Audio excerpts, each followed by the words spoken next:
जय हिंद, वंदे मातरम। और कैसे हैं आप सभी लोग? आइए, आपका हार्दिक स्वागत और अभिनंदन है। आइए आज बात करेंगे मध्यकालीन इतिहास, और मध्यकालीन इतिहास में हम बात करेंगे आज हुमायूं की।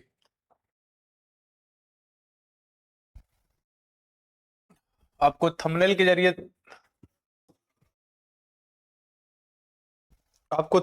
जरिए दिख रहा होगा भाई कि आज का हमारा टॉपिक है हुमायूं। आज का हमारा टॉपिक है हुमायूं। हुमायूं जो था, इसका शासनकाल की बात करेंगे 1530 से 1540 और 1555 से लेकर 1556। यह दो कालखंडों में शासन करता है। दो कालखंडों में शासन क्यों करता है? क्योंकि बीच में शेरशाह सूरी आता है। शेरशाह सूरी के डर से अपनी जान को बचाकर यह भाग जाता है। बाबर का सबसे बड़ा पुत्र था। अगर बात करें तो मुगल काल की शुरुआत भाई बाबर के से ही शुरू होती है। बाबर इब्राहिम लोदी को मार के अपना दिल्ली सल्तनत का खत्म करता है। दिल्ली सल्तनत के खत्म करने के बाद मुगल काल की शुरुआत होती है। और बाबर का यह बेटा है हुमायूं। बाबर का सबसे बड़ा पुत्र 23 वर्ष की उम्र में गद्दी पर बैठता है। कितने वर्ष की उम्र? 23 वर्ष की उम्र में गद्दी पर बैठा है, जिसका मूल नाम था मिर्जा नसरुद्दीन बेग हुमायूं। इसका पूरा नाम था मिर्जा नसरुद्दीन बेग हुमायूं। हुमायूं के बाबर के 4 लड़के थे: बाबर, कमरान, अस्करी, हिंदाल। कमरान को कंधार और काबुल मिलता है, अस्करी को संभल मिलता है, हिंदाल को अलवर और मेवाड़ मिलता है। हुमायूं का जो प्रारंभिक शासनकाल था, शासन के शुरुआत में आंतरिक संघर्ष, अफगानों के विद्रोह से जूझना पड़ा। सबसे बड़ी चुनौती बनी शेर खां।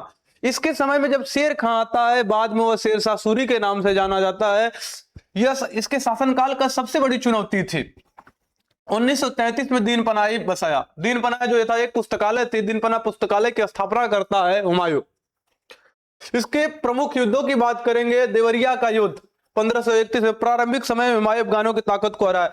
पहली बार जब गद्दी पर बैठता है और गद्दी पर बैठने के बाद देवरिया का युद्ध करता है। देवरिया के युद्ध में यह अफगानी ताकत को हराता है, और अफगानी ताकत के हराने के बाद मुगल काल में इसकी काफी चर्चाएं होने लगती है। चर्चाएं यह होती है कि हुमायूं जो है महान राजा, महान शासक वाला इसके अंदर लक्षण दिखाई दे रहे हैं। चौसा का युद्ध, जिसे बक्सर के युद्ध के नाम से जाना जाता है, शेरशाह सूरी तब शेर खां से बुरी तरह पराजित हुआ,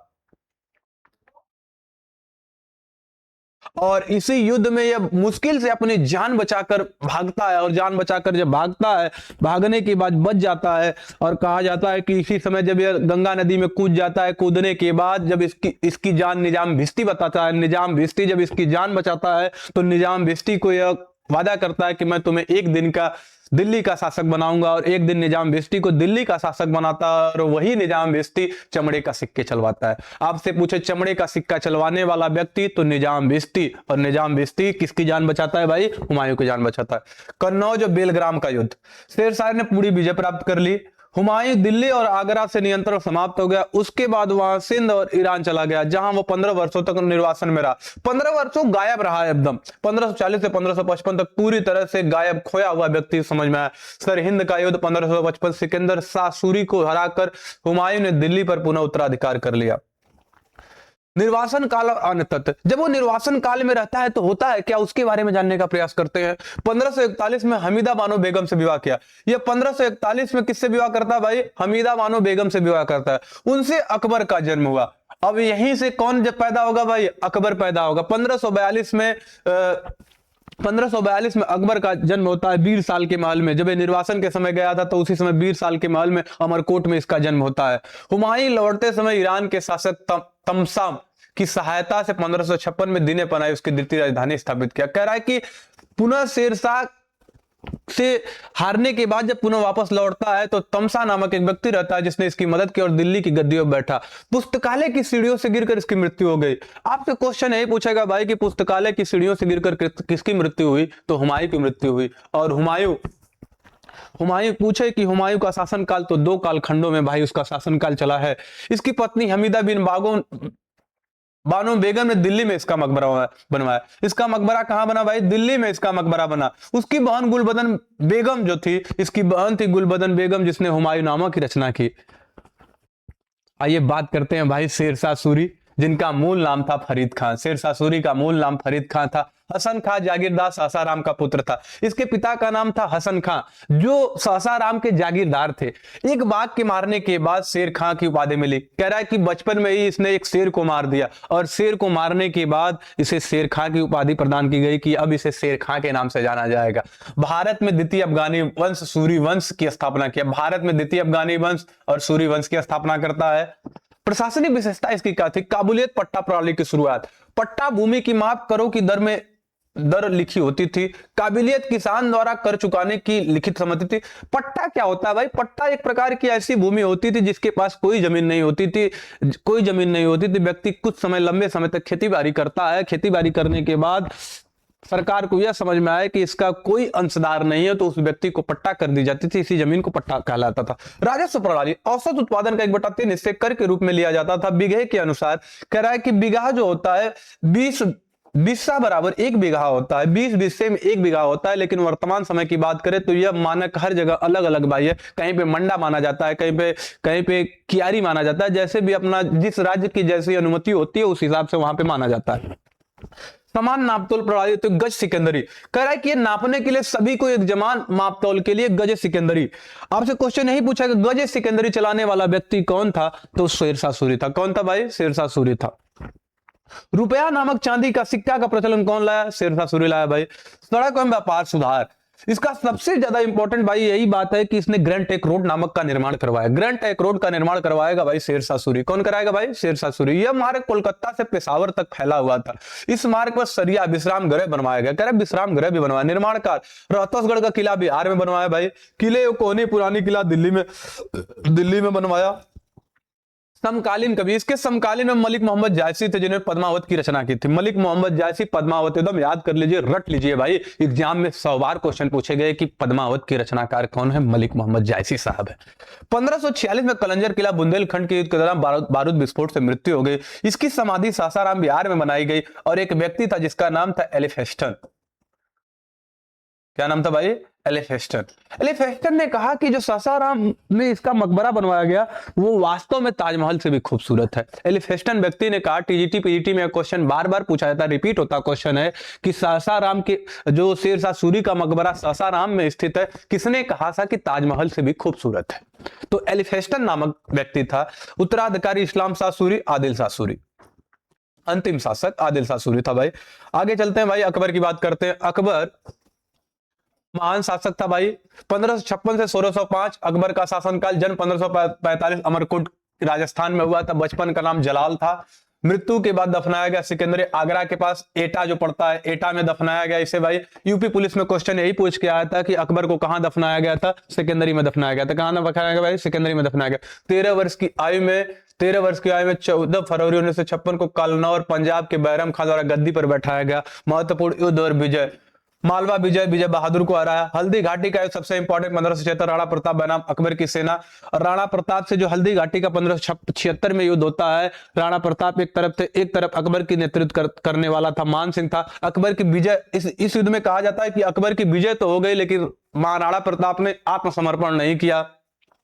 बिहार और बंगाल का विलय मुस्लिम अफगानों के द्वारा। अहमदनगर 1600 दक्षिण भारत का महत्वपूर्ण विस्तार रहा। खदोसा असीरगढ़ किला 1601 में था। केंद्रीय प्रशासन की बात करते हैं। मीर बख्शी सेना सैनिक नियुक्तियों का प्रमुख उत्तराधिकारी था। बरीद गुप्तचर विभाग था। प्रांतीय प्रशासन की बात करेंगे। साम्राज्य को 12 सूबों में बांट दिया गया। प्रत्येक सूबों को फिर सरकार परगना गांवों में विभाजित कर दिया गया। सूबेदार कानून व्यवस्था और न्याय की जिम्मेदार थी। दीवाने राजस्व संग्रहण का भूमिका थी। भू राजस्व प्रणाली की बात करेंगे। शेरशाह सूरी के प्रणाली को राजा टोडरमल ने संशोधित कर पुनः लागू कर दिया। कह रहा कि इसके शासन जो अकबर का शासनकाल था, शेरशाह सूरी का जो प्रणाली थी, उसी प्रणाली को एक टोडरमल था जो इसके नवरत्नों में से एक था, उसने क्या किया, इसे पुनः संशोधित कर दिया। इसमें जो गलतियां थी, दो त्रुटियां थी, उसे सही करके पुनः लागू कर दिया। इसे कहा जाता है जब्ता प्रणाली या टोडरमल बंदोबस्त कहा जाता है। दसला प्रणाली 1580 में पिछले 10 वर्षों के औसत उपजाऊ पर आधारित थी। आइए आगे बात करते हैं भाई और क्या चीजें हुई। भूमि की प्रणाली। कह रहा भूमि के प्रकार क्या क्या थे? पलिया हर साल खेती योग्य भूमि, परवती 1-2 वर्ष खेती खाली छोड़ी गई भूमि, चौचरा 3 वर्षों से अनुपयोग भूमि, बंजर कभी उपयोग ना की गई भूमि। अकबर के नवरत्न भाई कौन कौन थे? तो बड़ी इंपॉर्टेंट क्वेश्चन, मोस्ट इंपॉर्टेंट, यहाँ से क्वेश्चन तो हजारों बार पूछे गए। अबुल फजल दरबारी इतिहास का अकबरनामा आयन अकबरी का लेखक था। कह रहा है कि जो अबुल फजल भाई थे, अबुल फजल अकबरनामा आयन अकबरी के लेखक थे। याद कर लीजिए भाई कि अकबरनामा पूछेगा तो अबुल फजल, फैजी प्रसिद्ध फारसी कवि अबू फैल के बड़े भाई थे, फखरुद्दीन अजौद्दीन सपू विद्वान अखबारों के अद्भुत सलाहकार, तान सिंह रमतनु पांडु ग्वालियर के ब्राह्मण दरबारी संगीत का अकबर के मियाँ की उपाधि दी गई थी, अकबर ने मियाँ की उपाधि दी थी। बीरबल महेश दास हृदय हास्य प्रिय विद्वान, अकबर के प्रिय दरबारी दीन इलाही अपनाया गया। राजा टोडरमल वित्त मंत्री दीवाने अशरफ राजस्व प्रणाली के विशेषज्ञ थे। राजा मान सिंह अकबर के ससुर का पोता, मानसबदार और सेनापति था। अब्दुल रहीम खान खाना महान कवि, बाबरनामा को तुर्की में अनुवाद किया। बाबरनामा को तुर्की में अनुवाद करने वाला अब्दुल रहीम खान खाना था। बाबरनामा का तुर्की में अनुवाद करने वाला कौन था भाई? अब्दुल रहीम खान खाना था। मुल्ला दो प्याजा विद्वान अकबर के सलाहकार। ये देखिए भाई, इसी अकबर के शासनकाल को पेटीकोट का शासन भी कहा जाता है। क्या कहा जाता है भाई? पेटीकोट का शासन। क्योंकि कहा जाता है कि अपनी पत्नी से इतना प्रेम करता था कि कुछ समय के लिए भूल गया कि मैं राजा भी हूं, अपनी पत्नी के साये में ही रहना चाहता था, इसलिए इसी काल को पेटीकोट का शासन भी कहा जाता है। फैजी, अबुल फजल, तानसेन, टोडरमल, रहीमदास खान खाना, अब्दुल मुल्ला दो प्याजा, हकीम हुकुम, राजा सिंह, बिरबल का नाम। आइए मनसबदार प्रणाली की बात करते हैं। मनसबदार प्रणाली आरंभ 1572, गैर वंशगत प्रणाली थी। प्रत्येक मनसबदार को 2 स्तरों पर रैंक दी जाती थी। जात सवार सैनिकों की संख्या, पद की प्रतिष्ठा सार, घुड़सवारों की संख्या से योग्यता, वेतन आमतौर पर जागीरों के रूप में दी जाती थी। स्थापित क्या किया है? फतेहपुर सीकरी में विजयनगर का बुलंद दरवाजा 1572 गुजरात विजय के उपरांत, जामा मस्जिद, जोधाबाई महल, दीवाने खास, दीवाने आम, शेख सलीम चिश्ती की दरगाह, फतेहपुर सीकरी। धार्मिक नीतियां, इसने धार्मिक नीतियां क्या क्या करवाई भाई? धार्मिक नीतियों के बारे में भी जान लेते हैं।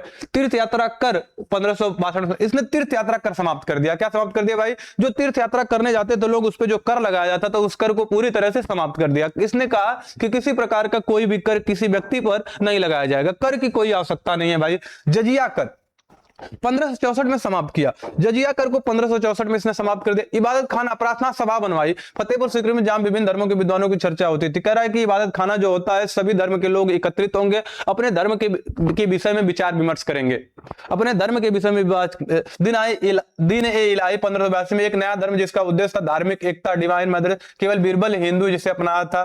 बीरबल की मृत्यु यूसुफजई विद्रोह को दबाते समय हुई थी। बीरबल का जो अगर नाम पूछेगा तो भाई हो जाएगा महेश दास। बीरबल का क्या नाम था भाई? महेश दास था।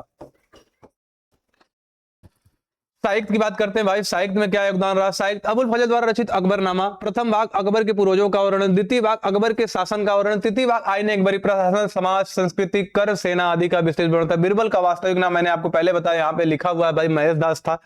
अनुवाद कार्य, साहित्य संरक्षण 1576 फतेहपुर सीकरी में मकतब खाना, हाउस ऑफ ट्रांसलेशन। कह रहा है कि ट्रांसलेशन करने के लिए मकतब खाना की स्थापना की गई। यह विभिन्न धार्मिक और ऐतिहासिक ग्रंथों का फारसी अनुवाद किया गया। महाभारत का अनुवाद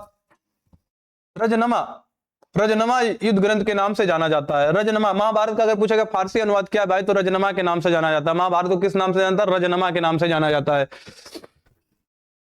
अकबरनामा को अनुवाद हेनरी बेवरेज द्वारा 20वीं सदी में अंग्रेजी में किया गया।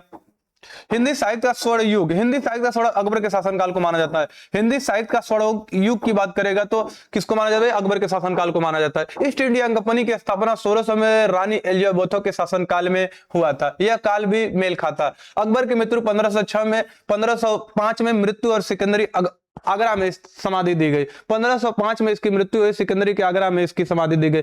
अब अगला जो व्यक्ति आएगा भाई, जहांगीर, जिसे सलीम के नाम से जाना जाता है। सलीम के नाम से जाना जाता है। प्रारंभिक जीवन उत्तराधिकार, असली नाम सलीम था। जन्म अकबर के शेख सलीम चिश्ती के वक्त। कहा जाता है कि अकबर को पुत्र नहीं प्राप्त हो रहा था, तो यह सलीम चिश्ती की दरगाह पे गया था और वहां कहता है कि क्या अल्लाह, क्या मुझे पुत्र रत्न की प्राप्ति नहीं होगी? और कहा जाता है कि उनके आशीर्वाद के द्वारा ही सलीम की प्राप्ति हुई, इसलिए इसका नाम सलीम, शेख सलीम चिश्ती की कृपा से इसलिए इसका नाम सलीम रखा गया।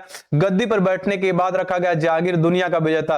कहा जाता है कि जहांगीर इसलिए इसका नाम रखा गया क्योंकि ये चाहता था कि मैं दुनिया का विजेता बनूं, मैं दुनिया को जीत लूं। भाई आपको मैं बता दूं कि सिकंदर जब दुनिया को नहीं जीत पाया और सिकंदर मरते समय अपने आखिरी समय में कह के गया कि जब मैं मरूं तो मेरे दोनों हाथ को बाहर निकाल देना और दिखाना दुनिया को कि मैं जब जा रहा। सिकंदर इतना महान व्यक्ति होकर जब वापस जा रहा है तो ना कुछ लेके आया है ना कुछ लेके जा रहा है, तो दूसरा कोई कैसे लेके जाएगा।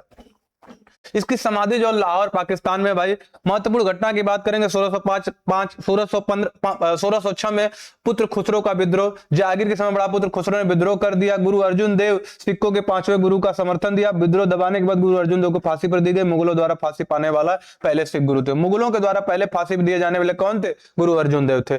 ऐसे ही रोचक जानकारियों के लिए आप हमारे चैनल से बने रहे। अतुल क्लासेस चैनल आपका हार्दिक स्वागत अभिनंदन वंदन करता है और आपको जीएस बूस्टर जीएस डोज दिया जाएगा आपको थोड़ी थोड़ी मात्रा में, जिससे आपको कोई दिक्कत भी ना हो, आपका काम भी हो जाए। जय हिंद, जय भारत।